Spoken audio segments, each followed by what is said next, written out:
ओम शांति। अक्टूबर 2023 की अव्यक्त इशारे। शीर्षक है हर खजाने को सफल कर सफलता मूर्त बनो। हर खजाने को सफल कर सफलता मूर्त बनो। फर्स्ट पॉइंट है समय प्रमाण। अब हर खजाने को सफल कर सफलता प्राप्त करो। सफलता प्रत्यक्षता को स्वतः ही प्रत्यक्ष करेगी। बाचा की सेवा बहुत अच्छी की है, लेकिन अब सफलता के वरदान द्वारा बाप की स्वयं की प्रत्यक्षता को समीप लाओ। हर एक ब्राह्मणों के जीवन में सर्व खजानों की संपन्नता का आत्माओं को अनुभव हो। तो खजाना परमात्मा ने हमें बहुत कुछ दिया है, जैसे कि ज्ञान, अनेक दिव्य गुण, सर्व शक्तियाँ, खुशी, शांति, प्रेम, सच्चा रूहानी प्यार जिसको कहते हैं। समय का खजाना, संगम का जो समय है वो भी बहुत इम्पोर्टेंट है। श्वास का खजाना, दुआओं का खजाना, तन मन धन, ये भी जो हमें मिला है वो भी हमारा खजाना है, जो हम संगम पर हर कार्य में यूज़ करके अनेक गुना अर्थात पदम गुना लाभ ले सकते हैं। तो बाबा वही कह रहे हैं, अगर हम हर खजाने को यूज़ करेंगे, खुद के प्रति औरों के प्रति दान करेंगे, तो हमारी सफलता होती जाएगी। दूसरा पॉइंट, किसी भी प्रकार का अलबेलापन खजानों को वेस्ट कर देता है, तो वेस्ट नहीं करना, 1 से 10 गुना बढ़ाना, जिसको बाप दादा कहते कम खर्चा वाला नशीन। ये है बढ़ाना और वो है गबाना। तो तन मन और धन को सदा सफल करने वाली ऑनेस्ट आत्मा बनो। अलबेलापन की वजह से हम बहुत सारी चीज़ें ऐसे ही वेस्ट कर देते हैं, जैसे कि घर में खाना बन रहा है तो ये घर किसका है? बाबा का घर है, भंडारा बाबा का है। तो अगर हम खाने को, भोजन को वेस्ट कर रहे हैं, पानी वेस्ट कर रहे हैं, लाइट्स वेस्ट कर रहे हैं, ऐसे ही जल रहा है, तो वो हमारे खाते को पाप के खाते में ले जा रहा है, हमारे ऊपर बोझ चढ़ा रहे हैं। तो हमें बहुत अटेंशन से चलना है। कोई भी खजाना स्थूल रूप से और सूक्ष्म खजाना जो है समय, संकल्प, श्वास, ये हमारा सूक्ष्म खजाना, बुद्धि, मन, ये वेस्ट ना हो, तभी क्या कहेंगे? ऑनेस्ट आत्मा। थर्ड पॉइंट, कोई भी समर्थ संकल्प आत्मिक शक्ति अर्थात एनर्जी जमा करता है, समय भी सफल करता है। व्यर्थ संकल्प एनर्जी और समय को व्यर्थ गवाता है। इसलिए अब व्यर्थ संकल्प की रचना बंद करो। यह रचना ही आत्मा रचता को परेशान करने वाली है।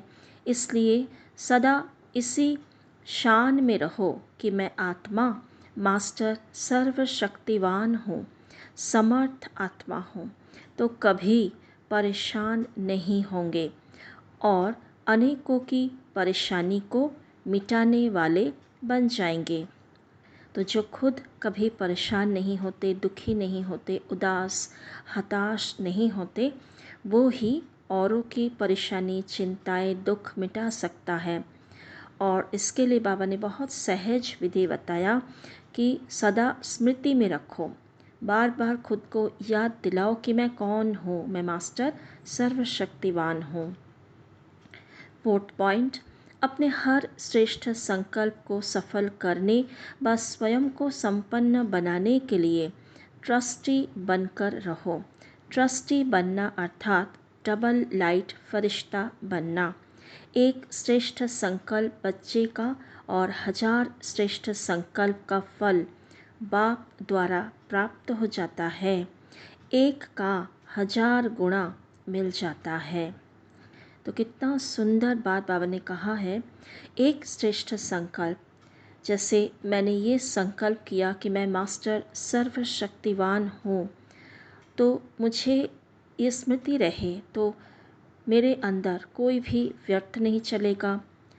मेरे हर बोल कितना समर्थ होगा, मेरी हर सोच कितना परफेक्ट होगा, पावरफुल होगा।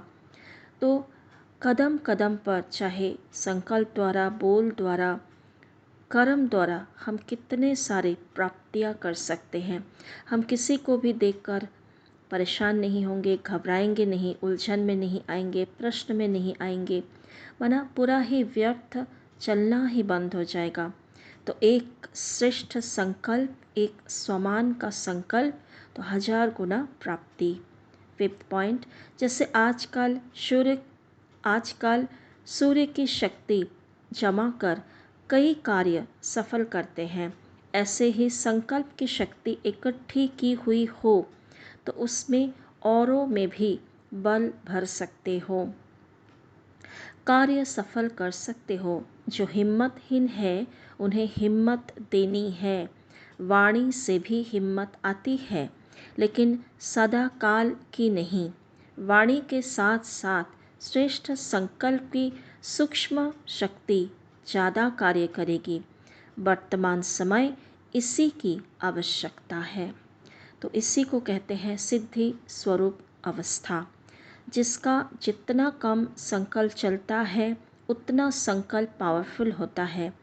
तो जितना हम व्यर्थ से बचे रहेंगे, अपने संकल्पों को वेस्ट नहीं करेंगे, व्यर्थ की तरफ नहीं चलाएंगे, पास्ट के चिंतन में, इधर उधर देखने में, इसको उसको देखने में, उसके बारे में फालतू चिंतन करने में नहीं चलाएंगे, ज्ञान चिंतन में, स्वचिंतन में रहेंगे, उतना हमारा संकल्प पावरफुल बनता जाएगा। और तब हम औरों को संकल्प द्वारा हिम्मत, उमंग, उत्साह दे सकते हैं। तो कितनी बड़ी प्राप्तियां हैं ये। 6th पॉइंट, विजयीपन के निश्चय व त्रिकालदर्शीपन के आधार पर जो भी कार्य करेंगे वह कभी व्यर्थ व असफल नहीं होगा। सिर्फ वर्तमान समय को समझना इसको संपूर्ण नहीं कहेंगे। यदि कोई भी कार्य में असफलता होती व व्यर्थ हो जाता है तो इसका कारण तीनों कालों को सामने रखते हुए कार्य नहीं करते हो। 7th पॉइंट, सदा सक्सेसफुल व सफलता मूर्त बनने के लिए अपनी स्टेज इच्छा मात्रम अविद्या की बनाओ। अगर स्वयं सफलता मूर्त नहीं होंगे तो अनेक आत्माओं के संकल्प को सफल नहीं कर सकेंगे। जो संपन्न नहीं उसकी इच्छाएं जरूर होगी, क्योंकि संपन्न होने के बाद ही इच्छा मात्रम अविद्या की स्टेज आती है। इच्छा मात्रम अविद्या बहुत ऊंची स्थिति है।